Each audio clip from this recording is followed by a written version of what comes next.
Okay, we're gonna first hit knee shield again. Okay, so knee shield, we're going over this a lot just so you guys can start transitioning to your half butterfly.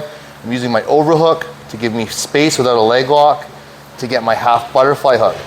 The reason I'm doing this now is it allows me to go back to a cross post. Once I cross post, it prevents him from coming in, as does the half butterfly. My right hand now will punch his elbow to bring a shoulder crunch grip to pull my partner down. Okay, from here, I'm gonna push him away. My right leg is now going onto the other hip. So if he sits up, both of my legs are X'd on that leg, okay? This gets into a can of worms as well. If he starts to stand, it's X guard. It's a very strong position, okay? This then allows me to push his head away to bring my knee and leg underneath of his neck. A lot of times people will try to do arm saddle and they'll throw their leg to the outside and his right hand will just control my ankle. And then from here, I can't get my leg over. So it's important that your half butterfly, when you're here, you push a little bit on the neck to bring the kneecap through this space to then push his head down to throw this to the hip. Now he's going to grab his thigh because he feels like there's a Kimura threat. Once he does that, I put my left arm through, I build height, and I go against his forearm to get his pinky off of his thigh. Now that I'm here, what may happen is he's gonna sit back and be heavy, he's gonna fall to his left hip. So he's trying to free himself from the Kimura. I can no longer take the back, okay? So what I'm gonna do is use my right leg now to build height. I turn through this space, and then I kick through. My right leg will go over his hip. Now I punch and I pull him up with my left arm onto his shoulder. My right arm comes around his neck, and I start to threaten the choke, and we can get into the back take system.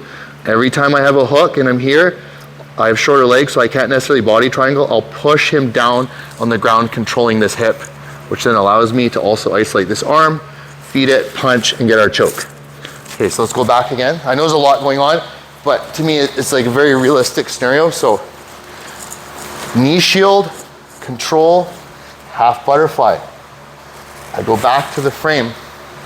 I punch this, I bring the shoulder crunch grip in, utilizing my neck and my ear to trap his arm as well. This gives me space to pull my right leg to the far hip. Now I push his head away and I'm driving my shin against his neck, turning at an angle to flip my leg over to his hip. He's worried about the Kimura, so I switch my grip, coming up, building height. And rather than me being able to rip his arm out, he sits on his hip because he's trying to rip his arm and maybe put his grips together to fight this. And that makes sense. So now I build height with my right leg, and I turn through, and I kick my left leg as my first hook, but I don't want him sitting up, so I punch back, holding him with my left arm. My right arm will come over his neck, I control his grip, and I hip out. Put my right foot up on his hip. Now he's gonna start to fight the choking hand. I'll punch it back, pull my right leg through, tuck it behind his hip, punch, and solidify the choke. Okay, so last time.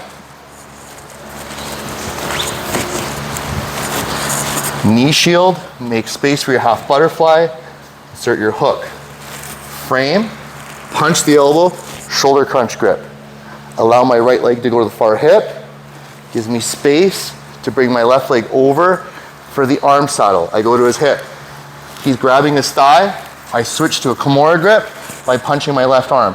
He sits, trying to prevent and defend this position, so I use my toes and come up on my right side and use a bit of momentum to swing through. I extend my left leg, I fall back, I punch back on his shoulder, and now I start to fight to control the back, hopefully get the sub.